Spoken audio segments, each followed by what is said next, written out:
welcome back to JavaScript Playground. In this video, we will learn about the requests and responses which are sent and received between the front end and the back end. The requests are sent using HTTP. This HTTP stands for Hypertext Transfer Protocol. It is a protocol which allows the fetching of data from the server. It is the foundation of any data exchange on the web. Clients and servers communicate by exchanging individual messages. The messages sent by the client, in this case our front-end application, are called requests, and the messages sent back by the server are called as responses. The HTTP provides us with some methods for different kind of requests. To get some data from the backend, we can use GET. To create new data entries on the backend, you can use POST. To update an existing data entry on the backend, you can use PUT. To delete an existing data entry on the backend, you can use delete. There are a few other methods, but these four are the major ones that you will use very often. Now, to send requests to your backend, you will use a URL which will connect to your backend and will tell your backend how to handle the request. So, for example, you want to get a to-do list from your backend.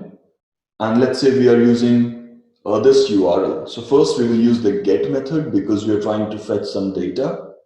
Now the part of URL before /todos points to your server.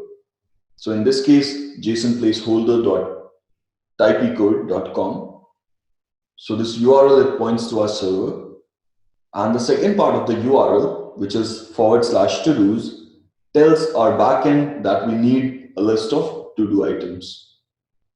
And how does the backend know that we need a list of to-do items?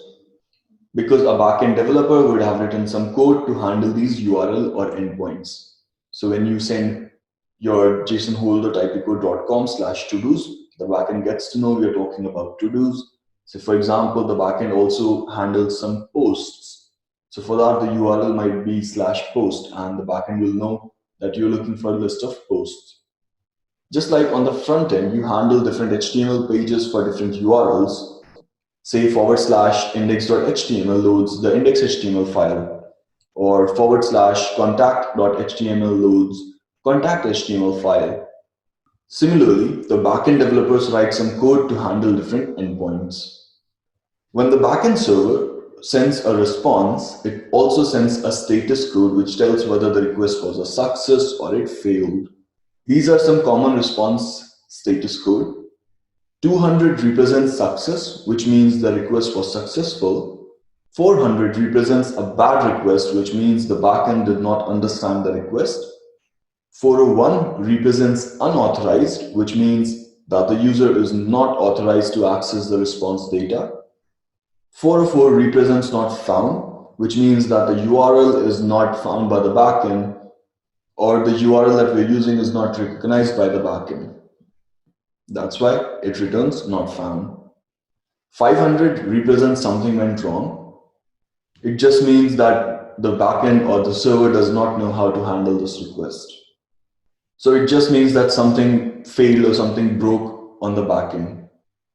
There are many other HTTP response status code, but these are the most common ones. Don't worry if you don't understand these concepts right now. We will be revisiting them in the coming videos, and I'm sure you'll understand them better once we start doing some hands-on practice. And that's a wrap for today.